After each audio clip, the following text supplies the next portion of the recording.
Unsung Murder Ballads discusses topics of a graphic nature and in graphic detail, and may not be suitable for children under 13. Listener discretion is advised.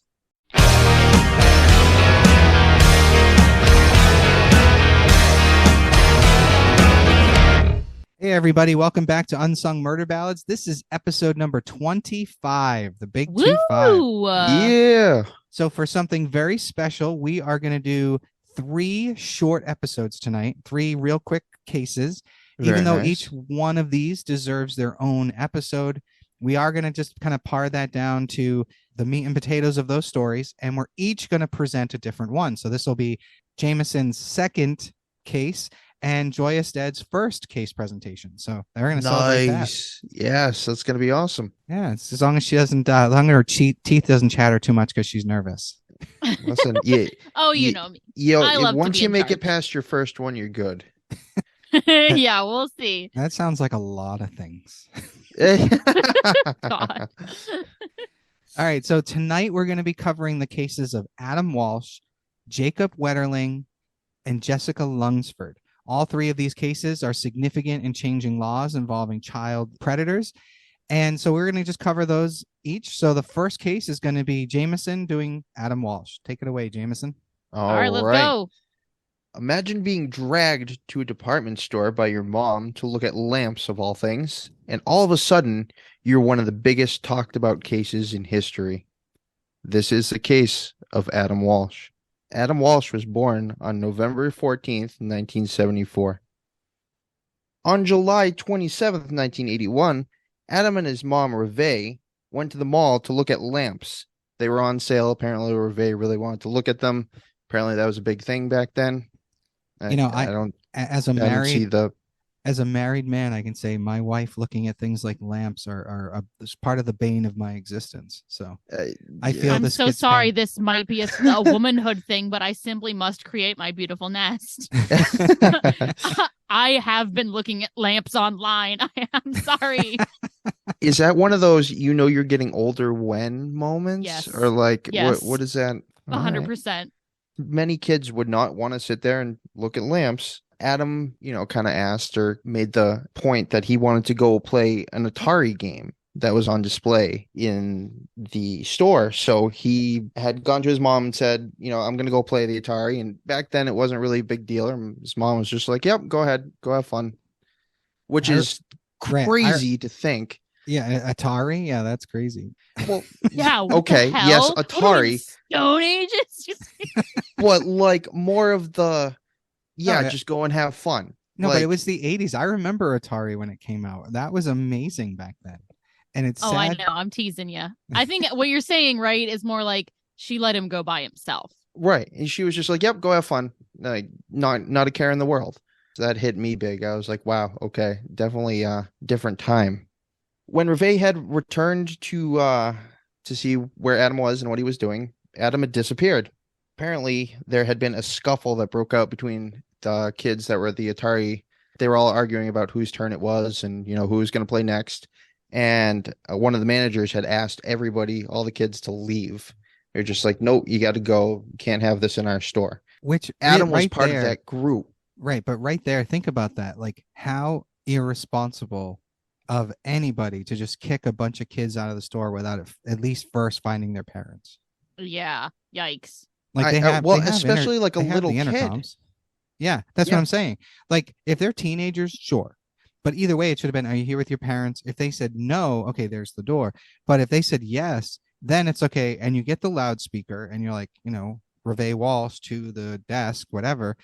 And then, so that I honestly think that individual, that manager, is at least partially responsible for everything that happens next. Yeah, no, I would definitely agree. I mean, that's definitely poor management, and the security should have definitely taken a little bit more sympathy on Adam because of his age and been like, hey, listen, I know you were kind of in that group, but you didn't really cause a whole bunch of issues. Let's try to find your parents. But even if he did, he's a kid.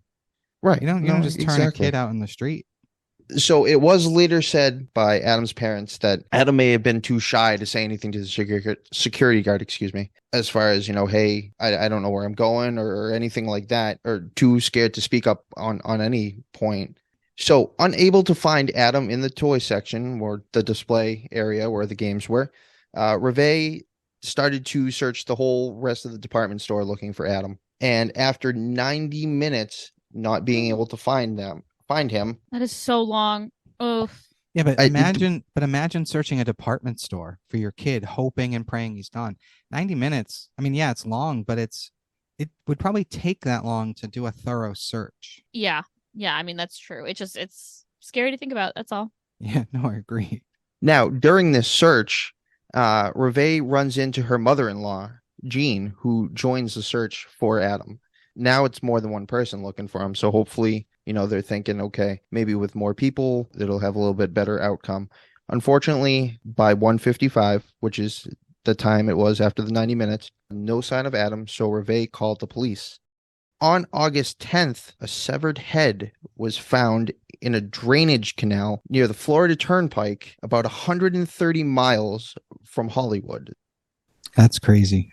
There's always stories about the killer taking the victim miles and miles and miles away, but that just blew my mind that it was that far away. Is this the next day? Sorry, just for clarity with those dates. No, so August 10th was when it was found. So it's been over a month. It's been over a month. Okay. I'm bad with dates. Thank you. That's a long time to be searching. And then to oh my God, I can only imagine. Find a severed head. The head was found by Detective Ralph E. Latimer Jr.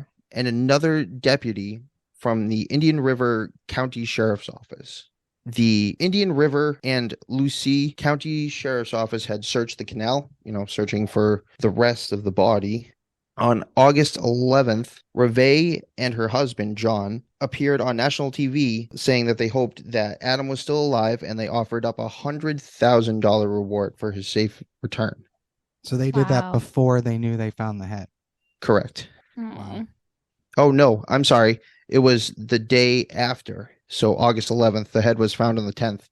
Right, but I mean, they must not have told them, or they hadn't identified they the didn't head. know at that point that it was Adam. So they offered up the $100,000 reward, which, by the way, looked into it.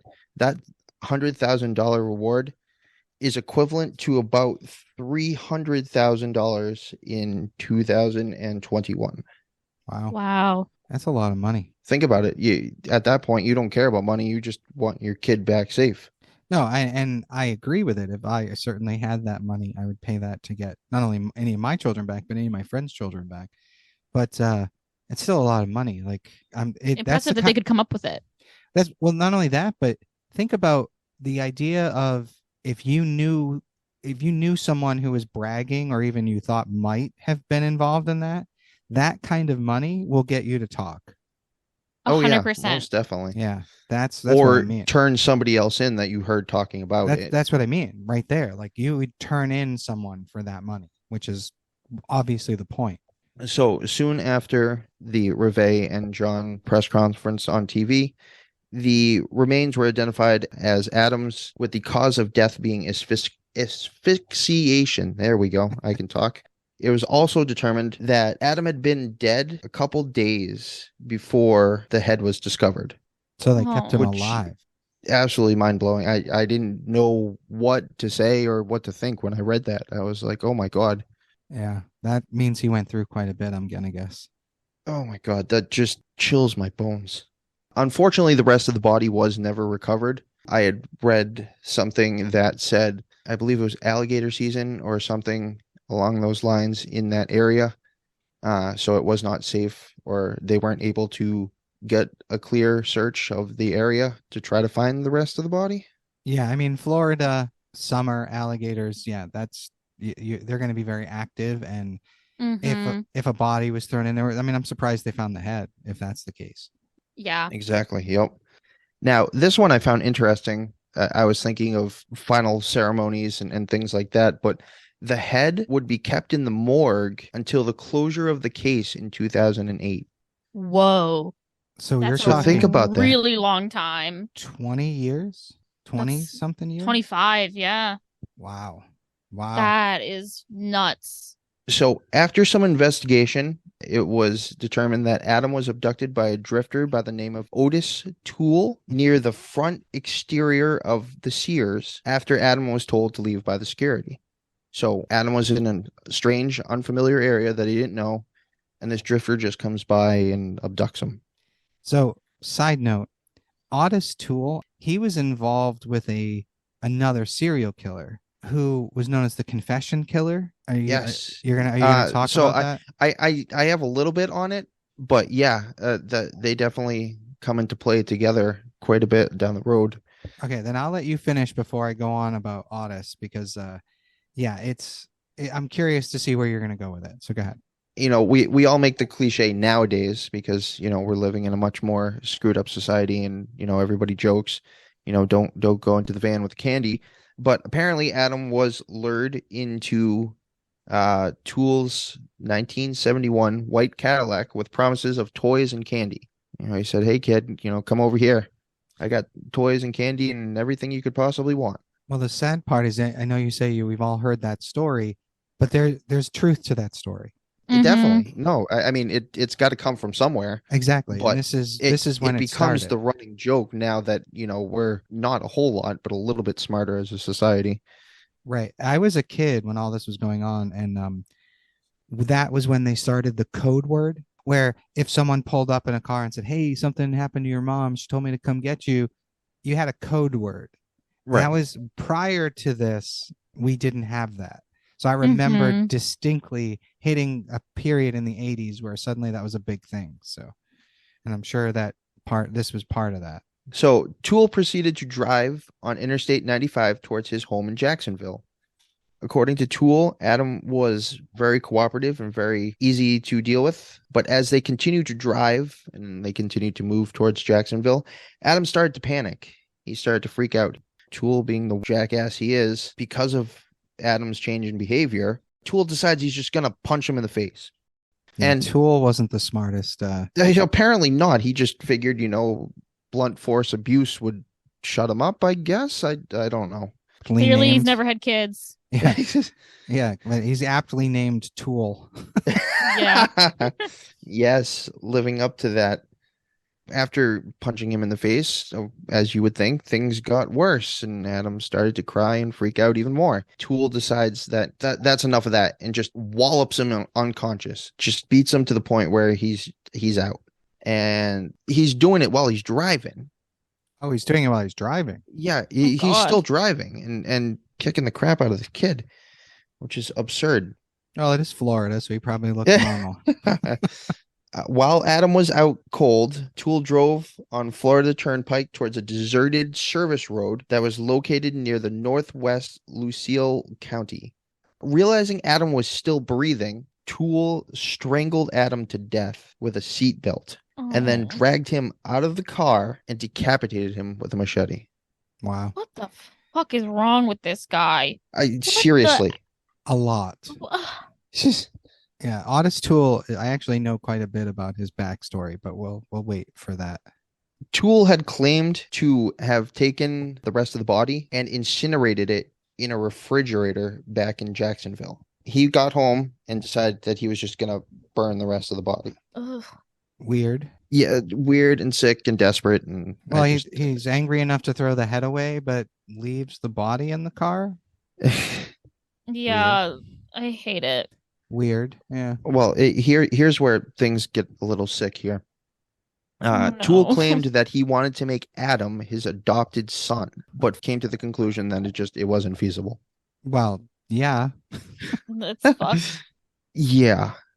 Obviously, with all the blunt force trauma to Adam, of course, there was going to be blood in Toole's car. But unfortunately, the blood could not be properly identified, which is bad and also scary and dangerous. Because, if you can't identify it, who else has been in your car? What else has been going on? Oh, true. You mean I couldn't identify as in there were too many different DNA sources in there? Yeah, right. Oh. Yeah. Weird. So, what keep the in hell mind, else it's has also this guy been doing? Well, it's also the 80s, right? So you got to think about that, and you have to think about the fact that right, yeah, but he was partners in crime with another serial killer. True. He's also likely probably hurting animals. Who knows? It could have been any number of things. He Makes was, sense. yeah, he was involved with another killer whose sister. There was at some point. The details are a little fuzzy because it's been a little while, but there was one point where there was like an abuse. There was an abused sister somewhere along the way, or an abused girlfriend. That person could have been bleeding in that car. It's Very true. that could be a mix of anything. It could have been blood mixed with motor oil, and therefore, and Yeah. again, it's not today. It's the 80s, so. Right. So DNA technology, not as sophisticated. No, it didn't really even come into true form until the 90s. Yeah. And at that point, things had just gone off the rails. As people who listen to our banter on this podcast know that I have a negative point of view on the police and how they handle certain situations and evidence and all this kinds of You? wonders. So, No. yeah, I know. Seriously. Well, this next point just proves it. So the police, in all their wonderful glory, somehow managed to lose the bloodstained carpet, the machete, and the car itself that all Holy belonged shit. to two. That's so much to lose. So What the fuck? everything Car just up itself. and vanished. The car itself. I'm just picturing some like random car thief who just happened to be like, I'm going to steal that junker right there. Come on. They lost. Seriously. They From the quote, evidence unquote- slot. Yeah, they quote What is this, unquote, GTA, where like, yeah. you keep it for so long it just disappears? I'm gonna yeah. I have my theory on this, but I'm gonna wait until you're done to talk about it. I'm interested to hear what it is. Well, I would hope it's already obvious, but we'll see. Continue. You never know when it comes to you. So Toole was never formally charged in Adam's case, which I thought was crazy, especially with everything piling up against him, even though he had given accurate descriptions on how the crime had been committed. Physical evidence with, No, it leads into my accounts. theory. It leads into my theory, but continue. Okay. All right. Interesting. And this is kind of where we tie things back into what you started talking about. The 2019 Netflix miniseries, The Confessions Killers, shows footage of Toole being fed information by investigators Mhm. about different cases that he confessed to that he wasn't even involved in. Yep. Which Exactly. Whoa. he was just a scapegoat. So now I'm going to expand on it a little bit because this is the perfect moment. So in that documentary, and basically they're interviewing Henry Lee Lucas. Henry Lee Lucas he's definitely killed a handful of people, but he started getting special treatment in prison when he started confessing to crimes that were unsolved. So he started, so the police were coming in and he was getting milkshakes and cigarettes and he was getting out of his cell to sit in this room all day. And literally these cops, they were calling people in because he was claiming he was a drifter and he had traveled all over the country. And he was like, oh yeah, I was up in that area. I killed some bitch up there or whatever. And so they would go through cases and they would literally leave the files out in front of him. So he would say things like, oh yeah, there was this at the crime scene, and they were like, that's it, confirms it, only the killer would have known that. But they Oh left my the fucking- god, idiots. Yeah, right. Idiots. So he literally started confessing to so many crimes that the world at that point thought this was going to be the most prolific serial killer we've ever had. But then news reporters, it's always the news reporters versus the cops, started basically doing the timelines, and they're like, there's no way he killed this person in this state, drove nonstop to kill that person there, and then drove nonstop back in that other direction to kill that person there. It's not physically possible. Right. And they were so careless in getting these confessions. Right. So all of a sudden, they start realizing that he's full of shit. But during this, he said, oh, yeah, my buddy Otis Toole was with me, and he can tell you the same thing. And there's actual recordings of Toole saying, well, what do you want me to tell them? And he's like, just tell them what they want to hear.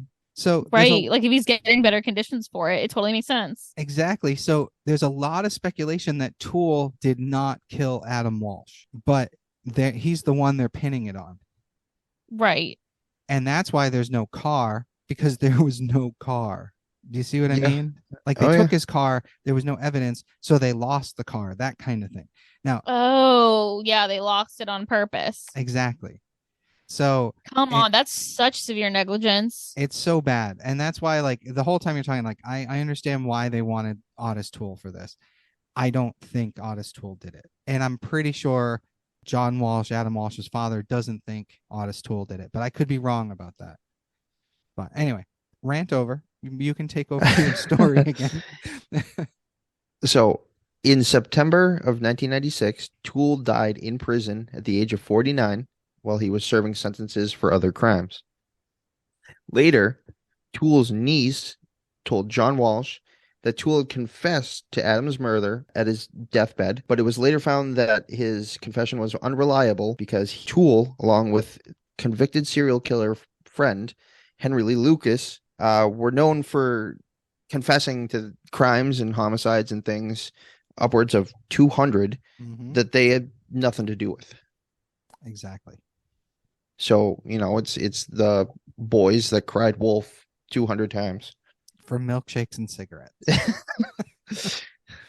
I mean, I don't know how good those milkshakks are, but I'm not going Got to be worth to something. murder. My God. Well, I guess if you're already in there forever, you might as well make it better. You know what? There's something to that statement right there. Yeah. When you already have like multiple life sentences with no parole. Yeah. Why not? Right. Exactly. Where's Which, means it should be a perfect case study of why they have to question stuff like that. Exactly. You know what? Now I'm thinking about it. If I'm ever arrested, and I want a Big Mac, I'm just going to start. Yes. Confessing to all your crimes of your youth. Yes. Even the ones I didn't do. I'll just start making stuff up, make them search. All right. Right. Sorry. Continue. So in 2007, according to allegations that earned a pretty decent amount of publicity, Jeffrey Dahmer was also named as a suspect in Adam Walsh's disappearance.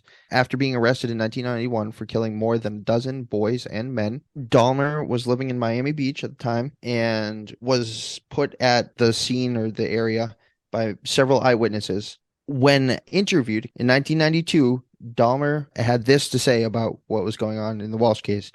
"I've told you everything. How I kill them, how I cooked them, and who I ate. Why wouldn't I tell you if I did it to somebody else?" That's fair. So, I mean, he was a sick man, but he told them everything. Why would he have anything to hide?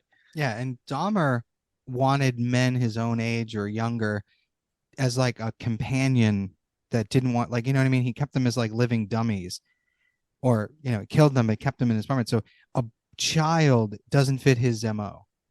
Right. So I don't know if I buy the Dahmer thing.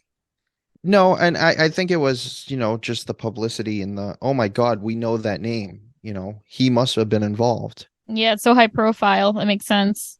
Yeah, I can see it. And if he was in the area, it's like now in modern day cases, Israel Keys is like that figure. If he was anywhere near that area, he's a suspect now, kind of thing. Yeah, he killed a lot of fucking people.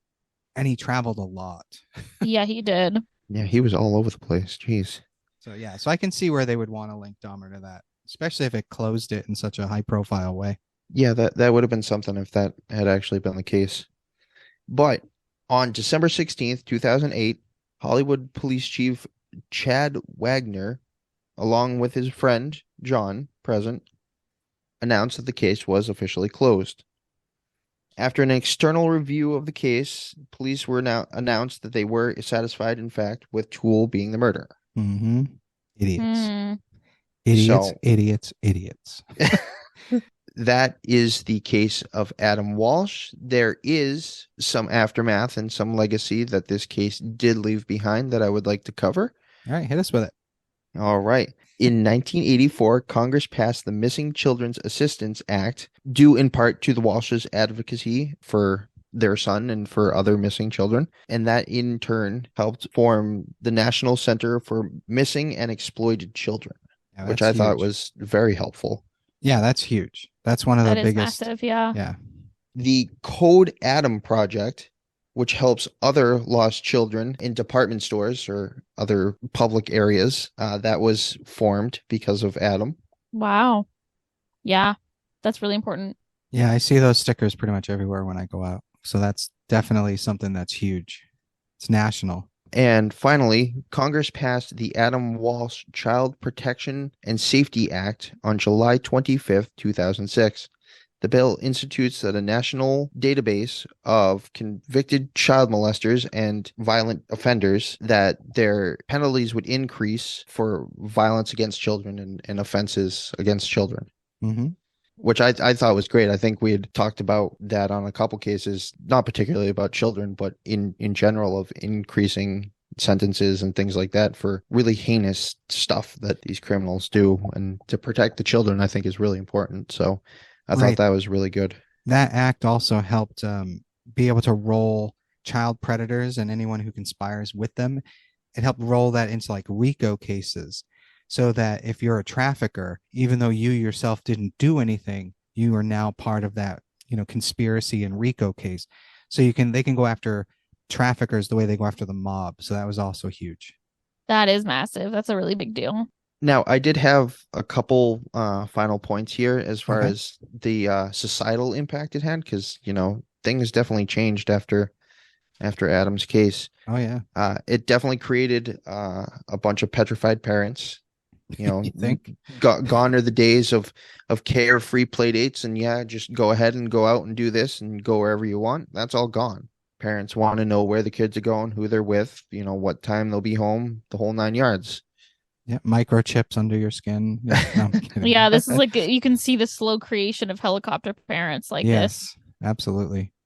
And then one final note. I know that we kind of talk numbers on here sometimes, and this one kind of blew my mind away. And it's an older study, but I still found it interesting. Mhm. A 1990 study showed that child abductions were carried out 99% of the time by family. Yeah, I've heard something like that. And I thought that was just sick.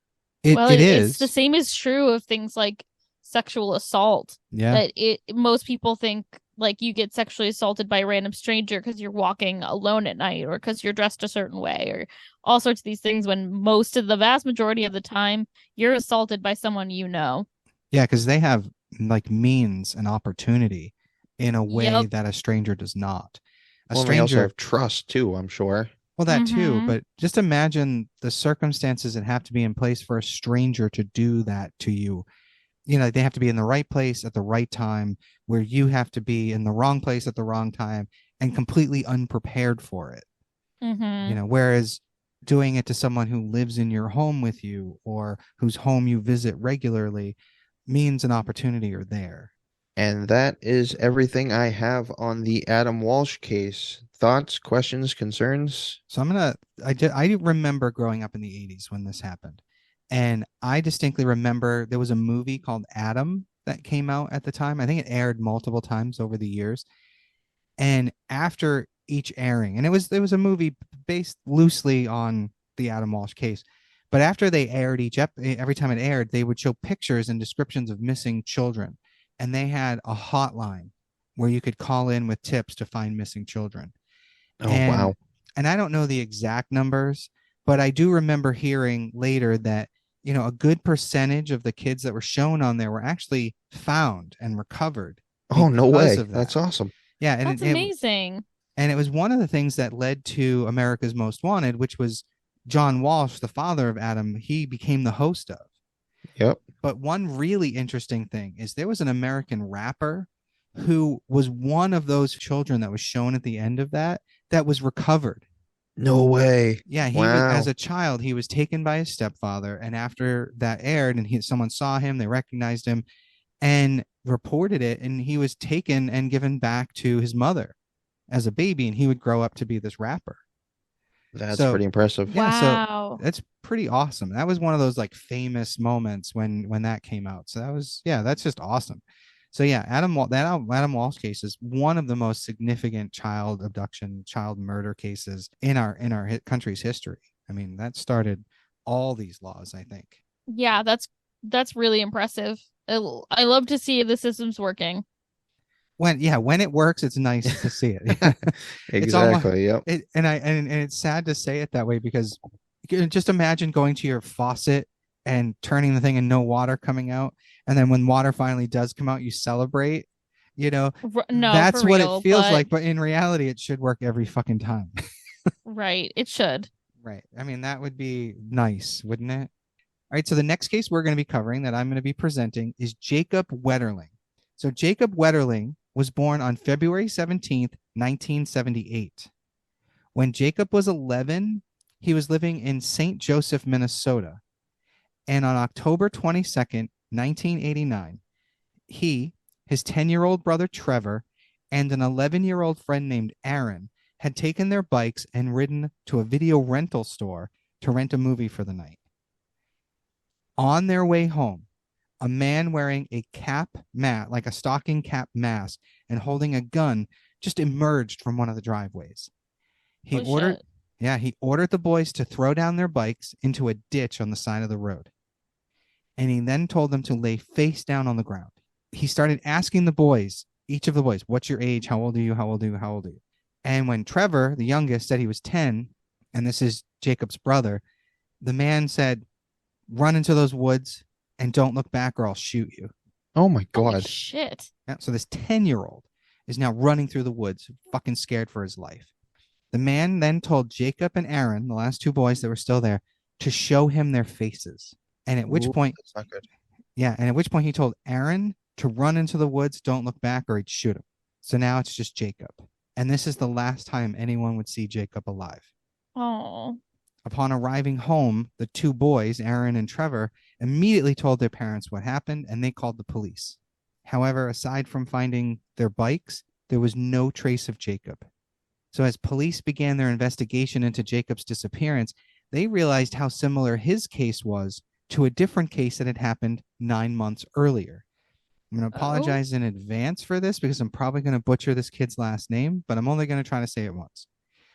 A 12-year-old boy named Jared Sherrill. It's Scheierl. Yeah, Sherrill. That's a tough one. Yep. Yeah, that's the best guess that I would have gotten. So a 12-year-old boy named Jacob had been kidnapped, sexually assaulted, and physically threatened by an unknown adult man. Oh my God. The man had used a gun, and upon releasing Jared, he told him to run into the woods and don't look back or he'd shoot him. Pattern is clear. Yep. Yeah, that's a pretty obvious pattern, right? Jared's assault had taken place roughly 10 miles from where Jacob had been taken. There had also been 5 other attacks on boys between the summer of 86 and the spring of 87. But no, that's a lot. But no arrests were ever made because they had no idea who they were looking for. After Jacob's disappearance, the FBI were called in, and they do find tire tracks and a shoe print near the scene of the crime. A profile of the abductor was created, and it said that he was likely a white loner with some kind of physical deformity who had committed similar crimes in the past. I have no idea where they get the physical deformity part. It seems strange to me that that would be part of a profile, but again, I'm not as trained. Yeah, they're just like saying this is why he was wearing a mask and not for anonymity. It's just kind of weird. It's definitely strange. Yeah, like but who knows? Maybe they can get that information from the shoe print. Who knows? I don't know, like how it impacted the ground or something. But the FBI started receiving hundreds of calls once they put a description of this person out. So on October 26th, business leaders throughout Minneapolis offer a $100,000 reward for Jacob's safe return. Now, this is the same time, roughly a little later than Adam Walsh's. So that $100,000, as Jameson has told us, is worth about $300,000, which is pretty cool. But in early November, team members from the Minnesota Twins baseball team and the Minnesota Vikings kind of joined forces to show their support for the Wetterling family. Wow. So this is huge. Now it's hitting national attention because you have these two big sports teams.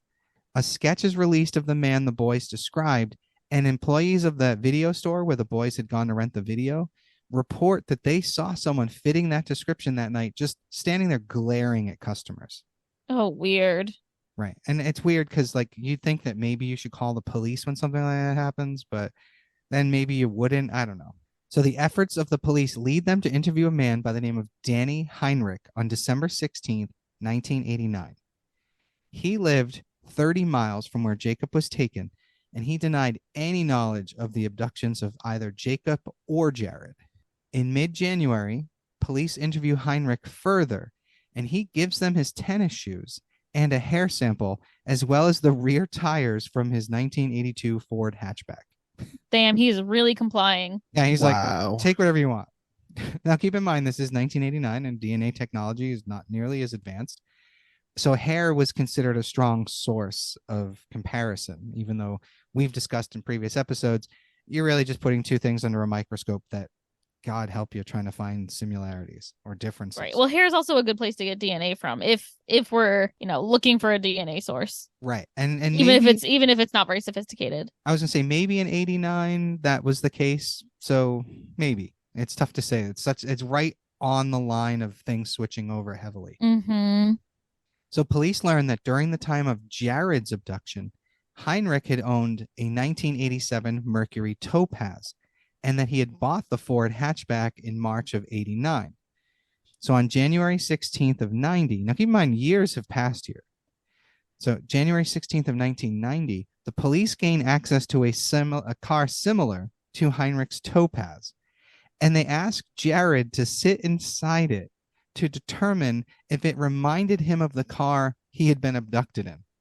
Oh, It's a really weird way That's to some do it. re-traumatizing shit. Stuff. Oh my God. So Jared did it, and he said that on a scale of 1 to 10, the car he was in was an 8 or 9. Oh, wow. Oh, damn.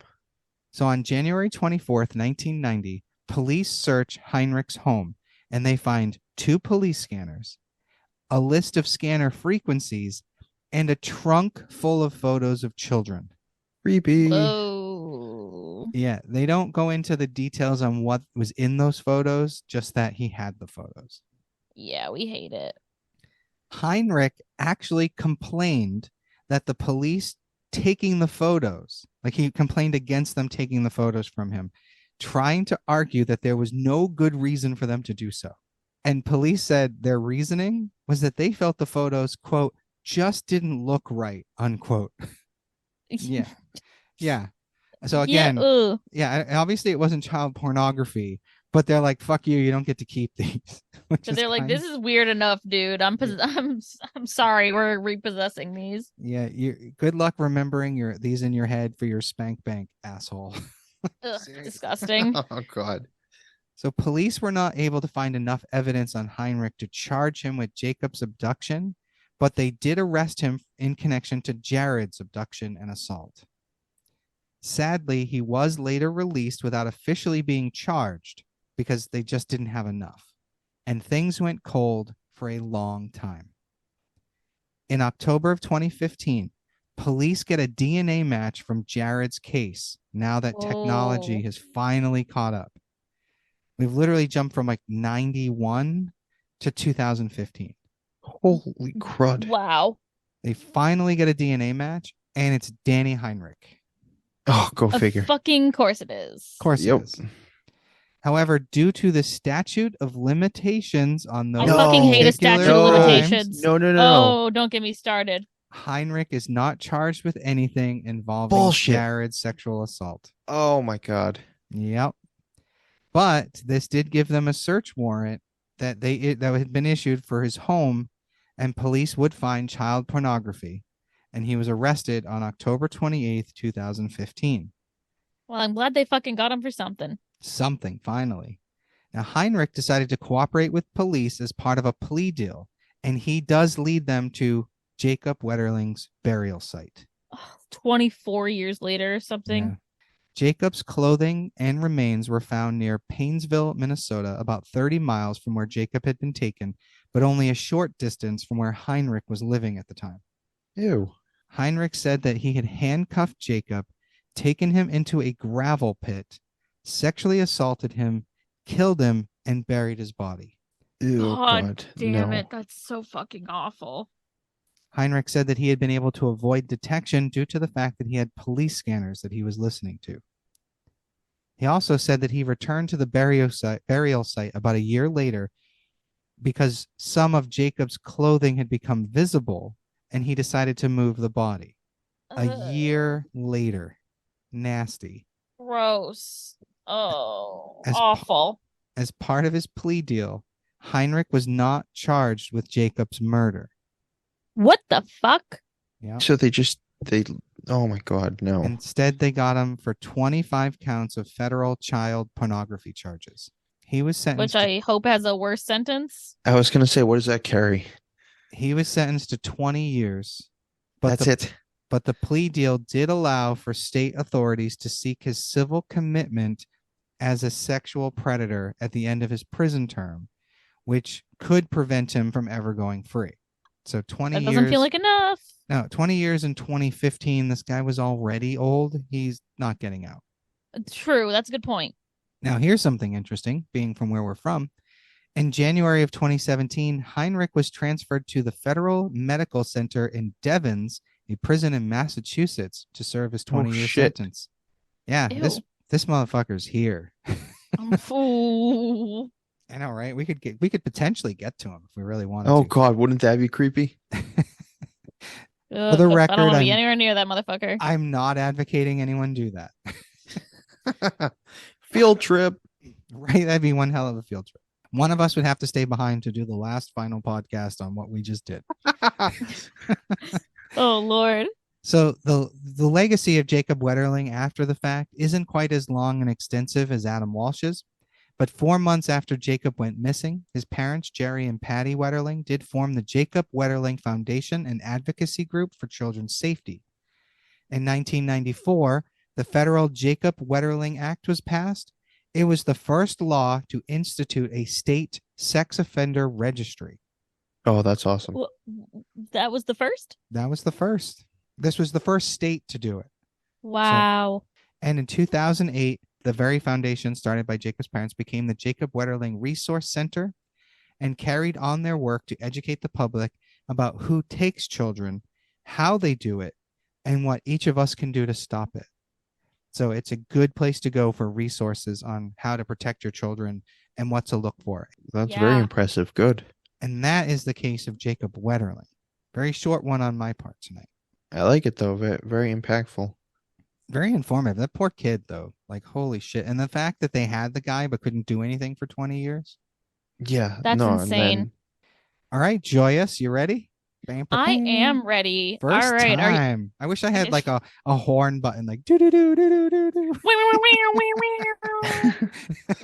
We'll just make sound effects. We don't need the real ones. Yeah. Okay. Although this case, I would not use sound effects. This one is brutal.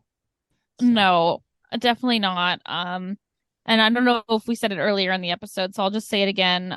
This case comes with a content warning for child sexual assault, which applied to the other two cases, but it also applies here. So it bears repeating. It especially applies to this one. Yeah. Yeah, it especially this one is really awful. And well, no more spoilers, I guess. We can just go ahead and get started. So right, here we go. Tonight I'm going to be telling you the story of Jessica Lunsford, or as her family called her, Jessie. Jessie Lunsford was born on October 6th, 1995 in North Carolina. This hits extra hard. I mean, I guess like the case we talked about earlier, Janus, was around your age, and this one was born very, very close to when I was born. So that always jumps out at me that I'm like, okay, so I can see this through my own eyes as a child. You so could have been scary. friends. Yeah, you could have been friends with this kid if you had lived nearby. Easily. Yeah. So Jessie Lunsford was born in North Carolina. Her parents split when she was only about a year old, so she was very young. And in this case, her father ended up taking full custody of her. She was very, very close to her father, always was such a daddy's girl. And so she lived with her father and her grandparents. They all moved down to Homosassa, Florida. And so as a single father, he did everything to make her life as special and as magical as he could. She would even go to work with him sometimes, and he worked sort of like construction jobs. He worked manual labor, and she would go with him. She would be right by his side all the time. Whenever he wasn't working, he would be spending time with her. You know, they lived in a... Sorry. No, sorry. I'm just wondering how that works for as in terms of his boss. Like, you have this little girl walking around. Is she wearing I'm picturing a little girl with a hard hat, just like coloring in her coloring books. Like it's both dangerous and incredibly cute at the same time. Right. And don't forget, it might have been like operating machinery or something, and she was like inside with him. I don't know what it was. I don't know exactly what it was, but it was noted that, you know, she even went to work with him. Like they were so close. Her family knew her. She was very shy and very clingy to her family. She wasn't the kind of kid to talk to strangers or to leave the house by herself. And she was so loved by her father and her grandparents that she lived with, and that's some of the memories that have really lasted about Jessie. Which from the point of view of the family, that's exactly what they should hold on to. Absolutely.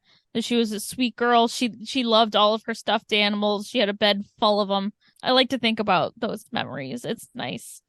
Changing gears, well, we cut to 2005, February 24th, and Jessica is 9, and she disappears in the middle of the night.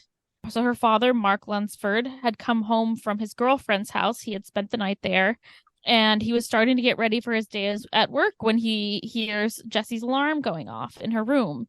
I'm impressed a 9-year-old has an alarm. Yeah, really? no kidding. I feel like I definitely had an alarm. Did you? Yeah. I can't remember. I mean, granted, I'm older, but like I remember my mother had to get me up for school. Well, you were also a shithead, so That's true. Jessie was she was a sweet girl. It seems like she was, I mean, an only child. They often grow up fast and that's true. Take a lot of responsibility. So, but either way, so it was strange to her father that she hadn't woken up to her alarm. And so he went in to check on her and he found that she wasn't in bed. And this was early. This was like 5 a.m. So it was a big red flag that she wasn't in bed. So he ran around, he searched the whole house, and then, or I should say, they live in a trailer. So he searched the whole trailer, and then he didn't see her anywhere inside. So he runs outside to check outside the trailer. And as he does that, he realizes that he had left the door unlocked the whole last night that he was gone. So in that moment, he just immediately assumed the absolute worst and that something had happened and that she was missing. I can't even imagine that feeling. You could just like your heart sinking out of your body. Just like I think my whole body would go numb. Like my blood had just turned to ice. Like I would be just holy shit in that moment. Just absolute terror. Yeah. Yeah. So they were looking around, and another weird coincidence that they noticed was that they couldn't find the family dog. So there was a slight glimmer of hope that she had maybe taken the dog out on a walk by herself early in the morning. It's not really something that she would do, but they hoped, they had a tiny glimmer of hope. Yeah, I can see grasping at any straw in that moment. Absolutely. So that did waste some time. They immediately contacted the police, but it did waste some time, as the early theories the police grabbed onto was that she had either, taken the dog for a walk in the early morning hours, or that she had run away and taken the dog with her. But obviously, the way she is with her family, there's no suspicion of her running away. And she's 9. None of them, right? She's 9, and usually there's a red flag, of a child being angry or having a reason before they run away. But there was really nothing here. So, and this would be totally out of character for her. Although if you're gonna run away as a little kid, taking your dog with you would be a better idea than doing it on your own. Right. But although if you're a child, are you really thinking that through? Obviously not, but. After a few hours of searching, they ended up finding the dog in the house anyway. So the dog had just been curled up in Mark's sheets, probably because he had been gone for the night. He didn't usually spend nights at anyone else's house. He was usually at home. So the dog was probably just missing him and hiding there. They assumed that that's the reason also that the dog didn't bark or anything, or didn't make any sort of reaction that alerted anyone whenever Jessica had left the house during that time. After that suspicion was gone, the police quickly put out an Amber Alert. So we're seeing some of those past cases come in here and seeing, the positive that comes from the lessons we learn. So as soon as they put out that Amber Alert, so many volunteers immediately jump on the case to try and find her. So they live in this trailer park in Florida. It's very close to the water. I mean, it's Florida, so there's lots of dangerous wildlife. So there was a lot of worry that she had, however she ended up leaving, whatever mechanism that went by, that she ended up in some very dangerous wild areas. She could have fallen into water. There's lots of dangerous things that could have happened to her with the wildlife there. Yeah, gators would be one of my biggest concerns at that point, too. Exactly. So outside of those, initial suspicions from the police fell on both her grandfather and her father as being, the main male presence in her life. Apparently, her grandfather had a previous charge, not a conviction, but a charge of child sexual assault, which Jesus Christ. It's frightening here. And, some how accounts I read of many? this story didn't emphasize this. Apparently, it was just one. So it was one charge in the past, but also I wouldn't let my child live with someone who had this charge. But Right. But I guess false accusations do happen. I was going to say, and I but- guess it depends on the circumstances. Right. We've talked about before how there are a lot of different things that can end up with you being on, on that the registry. Yeah. Exactly. But after investigators looked into him, they spent a lot of time looking into both her grandfather and her father. I mean, they even had them in there interrogating each other. Jesus. Imagine set how them mad against you would each other. be as the father. It's really, really sad. And you can watch these interrogations, and it's so sad because you see her dad there looking at her grandfather, and he's saying, I'm so sorry I have to do this, but do you know anything? Like, did you do something? I need to know, and I'm sorry, I know you didn't, but they're making me ask you. Just really, really, really sad, because all this time they could have been out there looking for what did happen, looking for the real perpetrator, especially when it was reported so fast. Like, I don't know what they thought happened within those just few wee hours of the morning between her going missing and her father being reported missing. Exactly. So yeah, and that's the sad part, is if time is of the essence. Time is completely of the essence, and especially like I worry so much about these wilderness conditions and the gators. I mean, like, they need to be finding her immediately. So they wasted a lot of time with this, but after all of these interrogations, they finally removed them as suspects, and so they could move on with doing the searching that was really important in this case. At this point in the case, it had been about 3 weeks of really intense searching for her around the area of her home.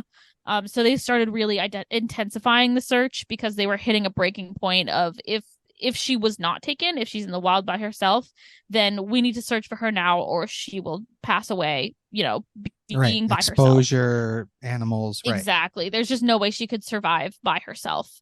So they bring in... What is it, the first 24 hours is the most crucial? They usually say 48. Is it 48? Okay, I couldn't remember. Yeah. But I knew that we're long there's past a time limit. Yeah, long past that. We're long past that. But so they are bringing in dogs to sniff for her scent, and they're also bringing in cadaver dogs, assuming that there might be a body that they're searching for and not for her alive. They have police on horses, they have helicopters, they have the whole 9 yards. They have everything searching this area for her. After finding nothing from this search, I mean, they keep searching, but they need to start looking at other avenues. So, classic, as we've heard many times, the police's next step is to try to look at the local sex offender registry, and they search it up, and there is over 200 registered sex offenders in the radius where they were looking. Oh my God. It was impossible to even create a suspect list because it had this many people on it. So the way that they started doing this is they kind of got a list of all their addresses and started actually just going to their homes and finding them and questioning all of them. Oh my God, the tedious work. I would hope that I would think that I don't know what they did, but I would put her home in the center, and I would just go out in concentric rings further and further, because obviously the most suspicious people are going to be the ones closest to that center. And maybe it wasn't someone like that, but that's where I would start if I were them. Right. Which is an interesting, that'll come up later, actually. So that is a good approach. However, as they go around and they're searching all of these homes, or not the homes, but they're searching for the homes of these people, they find that one of them, a man named John Evander Cooey, could not be found in his registered location. There was no one in his trailer. They couldn't find him. So this was a big, big suspicious moment for them. So they talked to some of the neighbors, some of the locals, and they found out that he actually hadn't been living there. He was living with his sister in her trailer, which was a lot closer to where Jesse lived. Of course it was. So looking at his registry, so Cooey was a 46-year-old longtime resident of Homosassa, where they lived, and had an extensive criminal record with dozens of arrests for burglary, was a convicted child sex offender, numerous trespassing offenses. I found that he'd been arrested over 24 times before this. So he's a real repeat offender. But let's keep letting him out, though. Let's keep letting him out around children. It's a great plan. He'll get it at number 25, I'm sure. Right? It's frightening. He's learned his lesson. Yikes. So due to the laws at the time, he only received really short sentences for these charges, and he wasn't consistently monitored after release, despite his record of being an experienced trespasser and repeated sexual offenses against children. So why wouldn't they focus on him? Why didn't the red flags go up and they're like, holy crap, look at this repeat offender. Let's keep an eye on him. I mean, God knows how many repeat offenders there were in this area. Fair enough, but even still, like... Right, but now imagine how many of them might still be doing something, but police aren't looking for them, not looking at them. That's crazy to me. That's infuriating. I mean, next step, they figured out where his sister lived, and he went to his sister's, the police went to his sister's trailer. They were able to get a warrant to search this trailer. And in the trailer, they end up finding a blood stain on the mattress that he slept on. So no one else in this home said that they had seen anything. They said that John hadn't been there for multiple days, that they had no idea where he is. There was lots of feigned ignorance. They said, we have no idea. We haven't seen any child. Didn't see anything happen, and we don't know where he is. So this was their claim, but they found a blood stain on the mattress that he slept on in his room. So no one knew where he was. Here's the thing, like, I know some of this case. So you've done even more work than I did, so that's awesome. But so I know a little bit. But how do you not hear anything in this? If there's blood, there was presumably pain. So how do they not hear anything? So there's some plausibility in that they were all heavily addicted drug users. So there was a lot of drugs going on here, a lot of probably people being passed out, being non-responsive, being very unaware of their surroundings. So this is Cooey and his entire family that he had been living with in this trailer. Gotcha. So I think it's plausible that they weren't lying, but we'll see later that, they actually they didn't not have any idea where he was. That was them kind of evading the truth. So what the police did, I mean, they put his face everywhere on the news. He was the primary suspect, and they were trying to find him. So coincidentally, around the same time, Cooey had been arrested in Savannah, Georgia. So this is, a significant distance away, for an outstanding warrant of marijuana possession. But at that time, they released him after questioning because it was only a local warrant and it's just marijuana possession. So they can't really hold you for that. However, this was a red flag and it came up in the system to the authorities. So police down in Florida saw that he had been arrested, saw that he was in that area.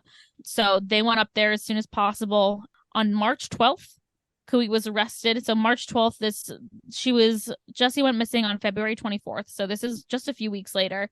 Cooey was arrested in Augusta, Georgia at the request of the Citrus County Sheriff's Office, which is the county in Florida where she lived, for questioning about Jesse Lunsford's disappearance.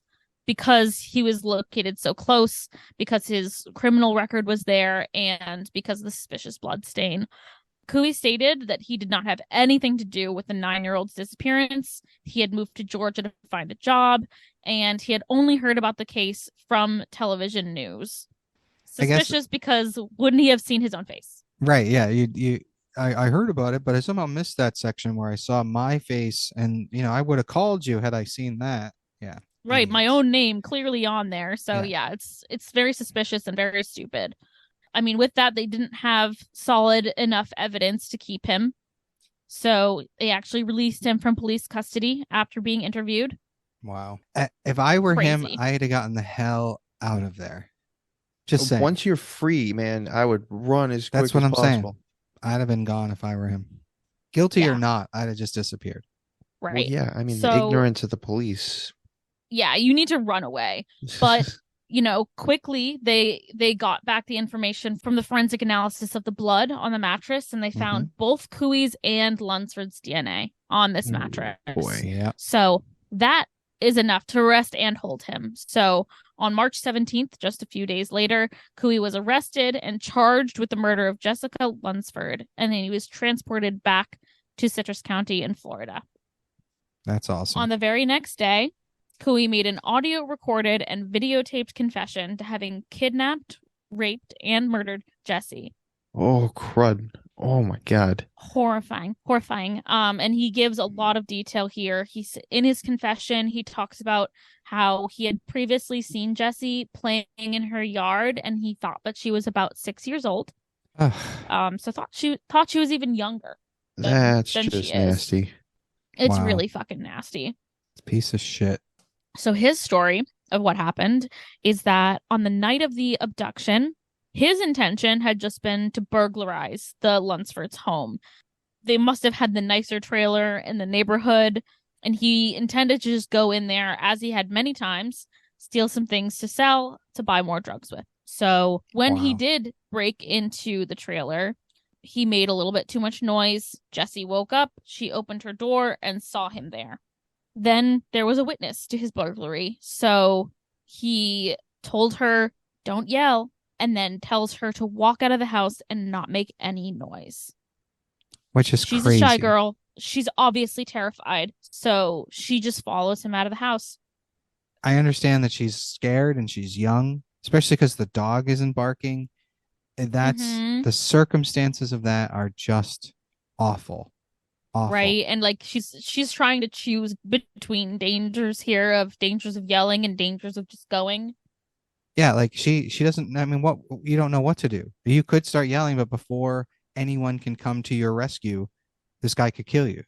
Yeah. Yeah. So I understand why she, as a 9-year-old, she wouldn't know what to do. But it's Right. impressive that she has the state of mind to be able to not completely lose her shit, because I don't think I would be able to keep calm like that. I think a Well, lot you of know- people would have started screaming right away. Right. But there's also, when we talk about responses to trauma, there's a lot of different responses to trauma. We talk about, fight, flight, freeze. Mm-hmm. Yeah. And so she's clearly freezing here. She's not responding. She's, closing her mind. She's probably dissociating, and that is her response to that. So Right. that's And, why she just follows him out. right. And children are often told to listen to adults. You know, how many times Exactly. listen to what your teacher tells you, listen to what the police officer listen to what the grown-up tells you to do.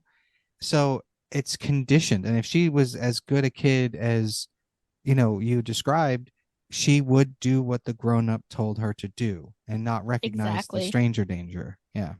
Exactly. I think she knew that this was wrong. I think she knew that he shouldn't be in her home, but, she was doing what would keep her immediately safe. Right. So Which is too at bad. this time, it is terrible. It's so sad. So at this time, he was living in the trailer with his sister, which was only about 100 yards away from her home. A whole football So field. Jesus. a whole football field. So that's as far as she went. They were doing all this searching, but that's as far as she went. So he brought her back, and Kui admitted to raping her in his bedroom, keeping her in his bed with her that entire evening, and then raping her again in the morning. How fucking Oh my terrifying God. for her. Oh my God. I can't, there's no imagining. There's no imagining the suffering of this poor girl. Disgusting. Yeah.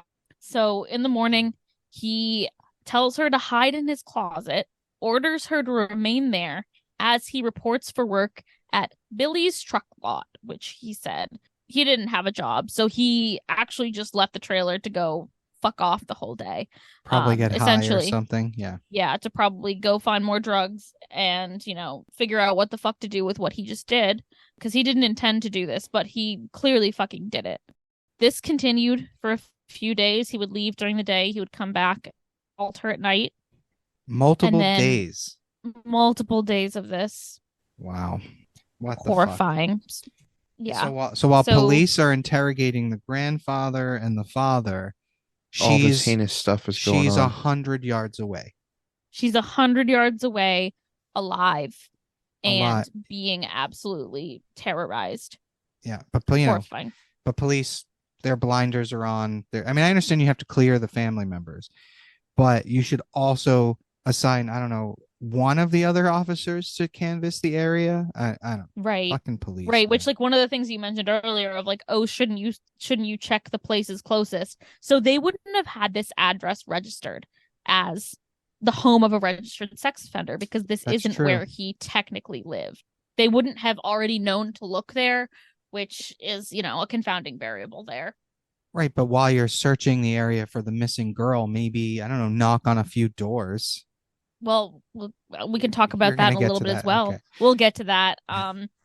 So 3 days after he abducted her, he realized he was in too fucking deep. I mean, he couldn't hide her forever, and he hadn't meant to do this. This wasn't in his plan.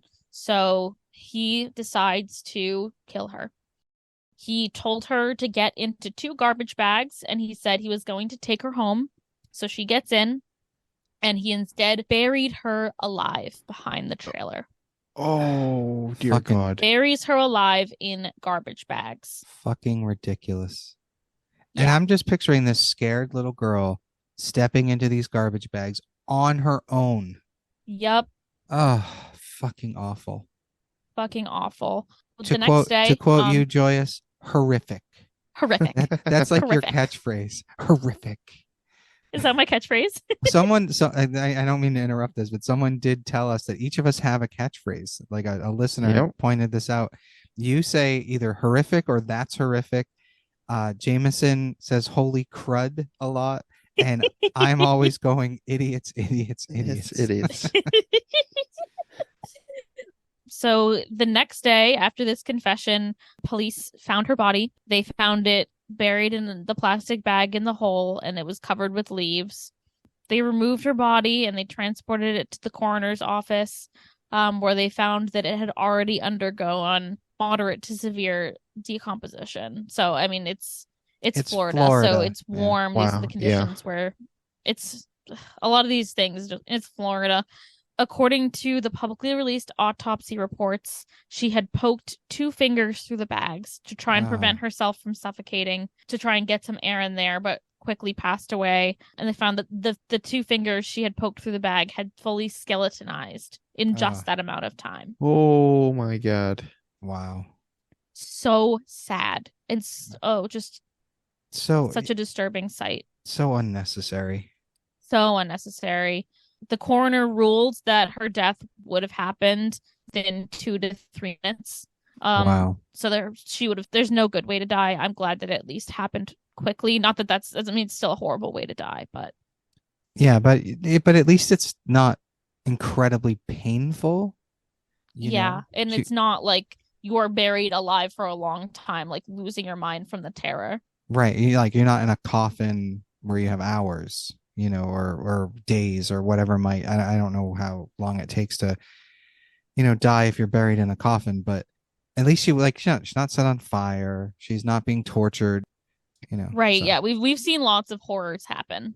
it's still just fucking awful. It's really too bad she didn't scream, Yeah. God, that sucks. Yeah.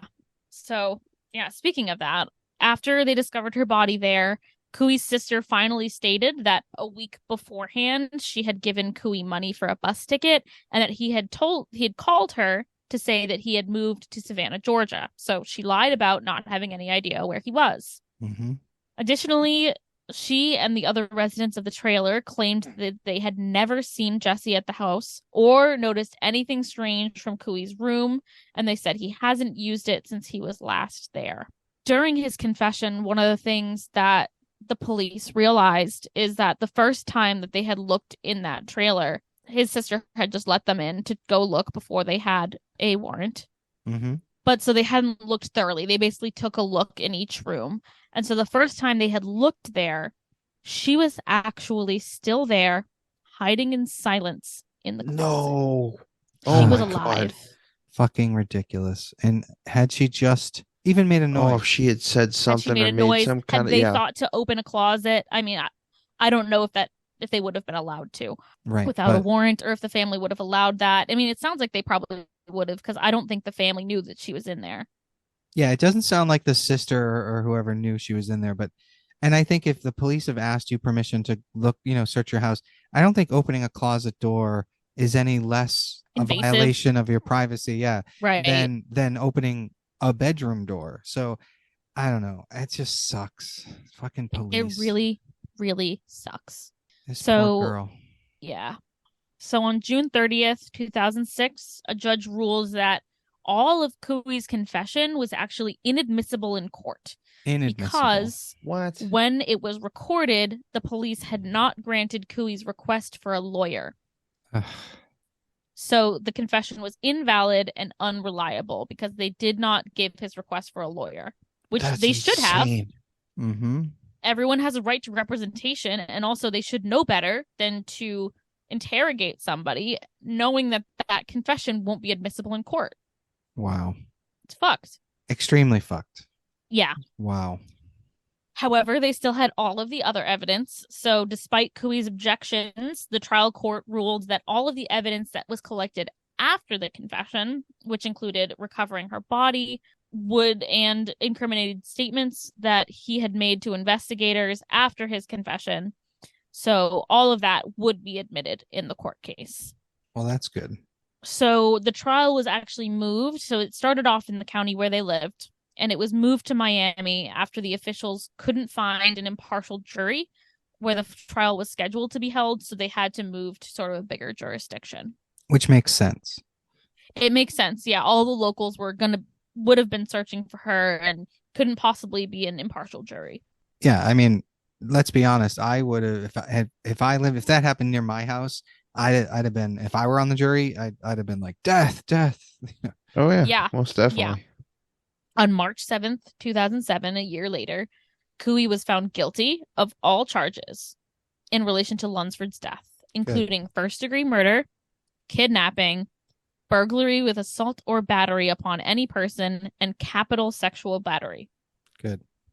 So the jury deliberated for 4 hours, and their task was to recommend either life in prison without possibility of parole or the death penalty. And those were the two possible sentences under Florida law. Right.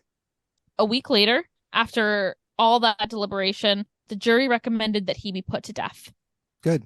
I would have done the same thing. Amen. Although, I don't know how I feel about the death penalty and death being a punishment. I don't know. It doesn't come out very often in these podcasts, but in general, politically, I lean more liberal.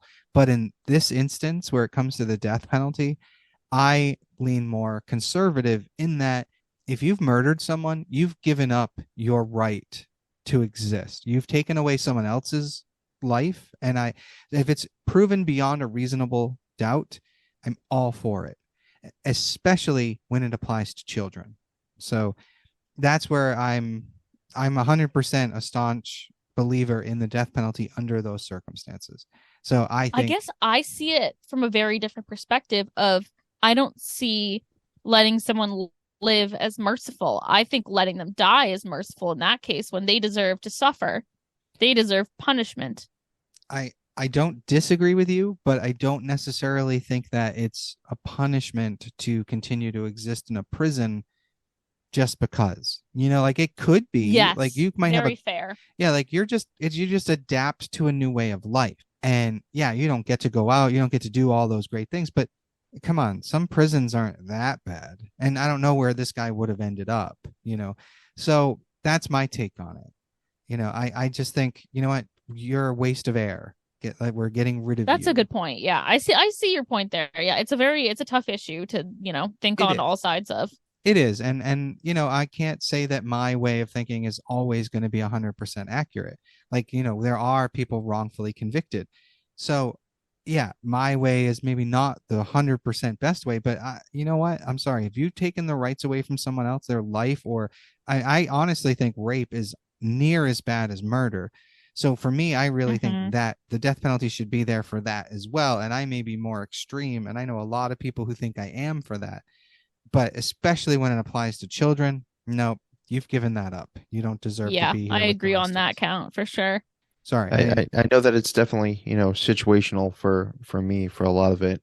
But Janus, I do agree with you.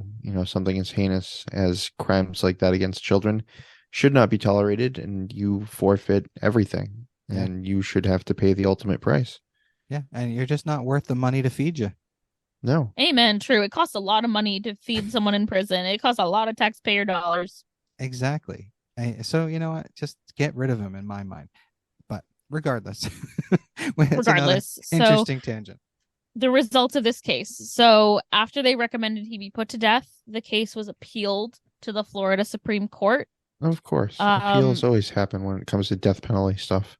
Of course. However, the Florida Supreme Court maintained, so on August 11th, 2007, the jury overseeing her case voted 10-2 that he would be eligible for the death sentence. So the Supreme Court agreed in this case. Wow.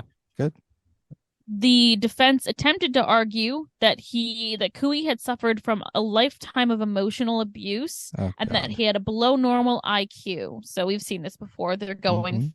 Are we going insanity? Diminished responsibility. We're pleading diminished responsibility. Exactly. So if they could prove that he had a below normal IQ, he would avoid a death sentence under a 2002 Supreme Court ruling prohibiting the execution of mentally handicapped people. Right. However, the most credible intelligence test that they had rated Cooey's IQ at 78, which was above the standard acceptable level of intellectual disability, which is 70. Right, good. Oh, wow. So he was right there. Yeah, you would think he would throw the test, but I'm sure they have ways of looking for that. Right. They probably have better methods than that. So after that, on August 24th, 2007, he was sentenced to death in addition to 3 consecutive life sentences. So they got him either way. So they're going to kill him and keep him there for 3 lifetimes. Yeah, your bones are in jail, bitch. That'd be actually really funny. Yeah. It's like, that might mean something to people of certain religions that, your remains are trapped and you're not allowed to. Right. Just imagine. Be put to rest. Just imagine a dark universe where there's a prison museum and it's like you get to walk through the death row after death, Ooh, and you get to see. Yeah, that's what I mean. You get to like walk by and like, here's Cooey, who's going to be here for the next 120 years. Yes. Yeah. Sorry, that was dark. I might cut that out. That's fine. However, on September 30th, 2009, before the sentences could be carried out, he ended up dying of natural causes. So this was almost 2 years later.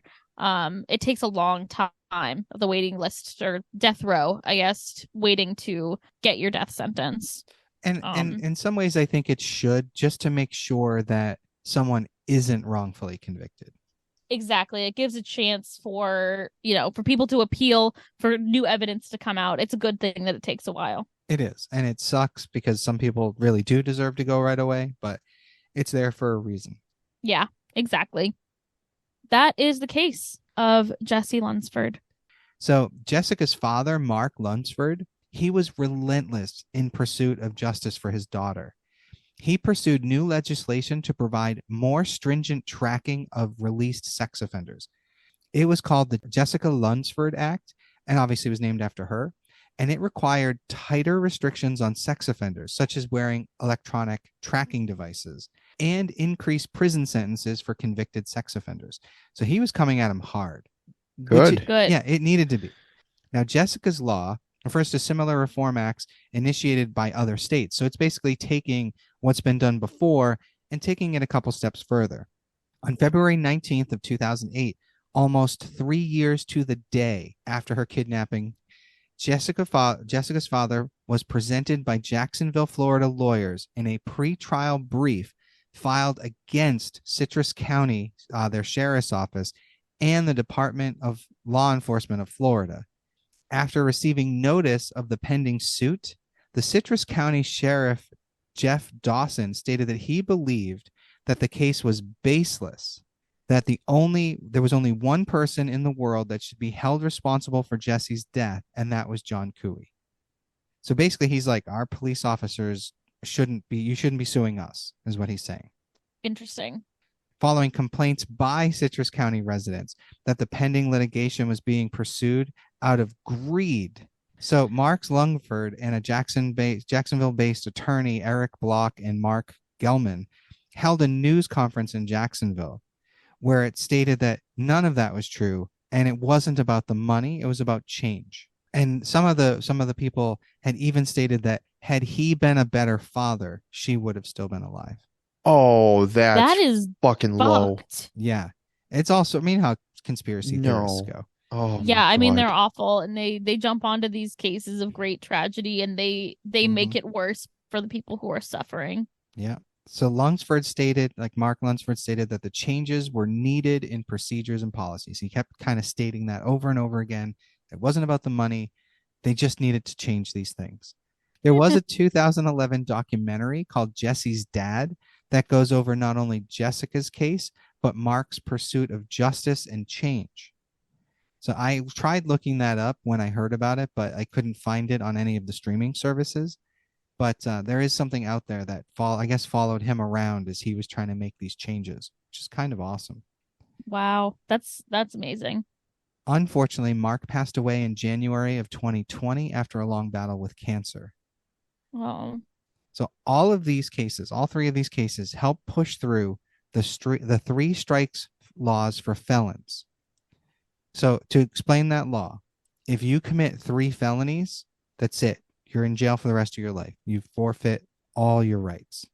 There are complaints against this, right? And some of this stuff is weird, right? I was looking into this, and basically, if you commit two felonies and then you do anything that could even remotely be linked to a felony, you're in jail for the rest of your life.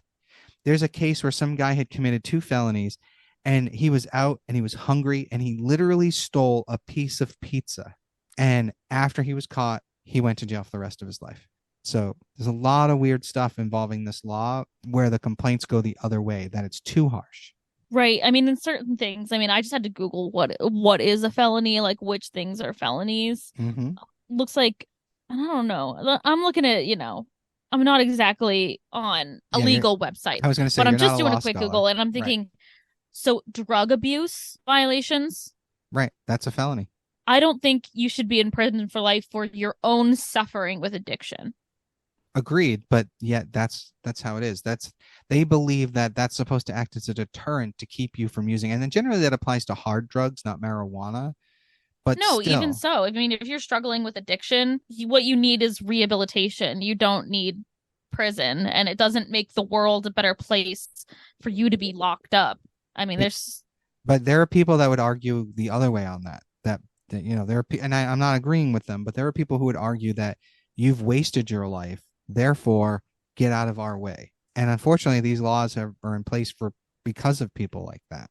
right. Well, I mean, they should be I mean, and I guess it comes down to personal opinion They when should be someone in a actually hospital. needs to be removed. I mean, yeah, but like for something like when we're talking about sex offenders, especially child sexual offenders, Agreed. They I need to be completely removed. agree. Right. That's something that I don't believe rehabilitation is possible, and they are in active danger and are too harmful to everyone else to Agreed. be allowed. Agreed. Because, I mean, we all know what it's like to have a sex drive, and we all know what it is that makes us interested sexually. So imagine if that was someone like a child. You are a danger. I know how I feel when I'm aroused by a woman. So therefore, and especially if it's like someone I'm into, like I'm really, whatever. But if it's someone I really want, there's still that drive that makes me go out and talk to her, ask her out on a date, et cetera, et cetera. The difference is I have some control over myself. And when she says no, I'm like, all right, have a great day. And I go about my life. Some people don't like hearing no. Some people can't control it. And I think some people get so obsessive. And I think in a weird way, it's like an addiction. You became addicted to the idea of this person. And Right. Yeah, I can definitely see and that. unfortunately, it becomes a child in some of these cases. So yes, I 100% agree with you, Joyous. They need to be separated from society. They just need to be. 100%. And there's lots of other felonies that I'm looking at on the list, like forgery. What? Forgery, yeah. Forgery and counterfeiting. You got to picture it on a grander level. Forgery is one thing, but getting like really expensive property off of people because of forgery, you got to think of it on a much bigger level.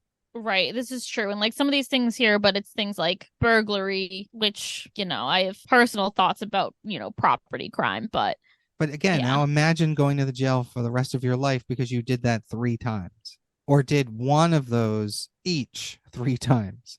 Right. That's the law. So there are obvious complaints against it, but there are also complaints against the sexual registry, the sex offender registry. And I'm going to read you a crazy fucking case real quick. In 2002, a Canadian man named Stephen Marshall looked up 2 registered sex offenders from Maine. Using the website, he then traveled to the homes of William Elliott and Joseph Gray.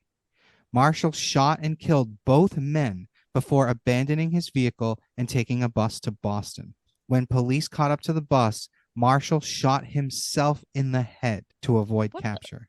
On his laptop, police found his online blog showing how he felt about pedophiles and his love for firearms. One section of his blog discussed suicide techniques, and it was titled How to Kill Yourself Like a Man. Oh, that's just lovely. God. Yeah. Unfortunately, this is not the only crime like that. In 2005, a man named Michael Mullen used the online sex offender registry and murdered 2 men, Victor Vasquez and Hank Isis.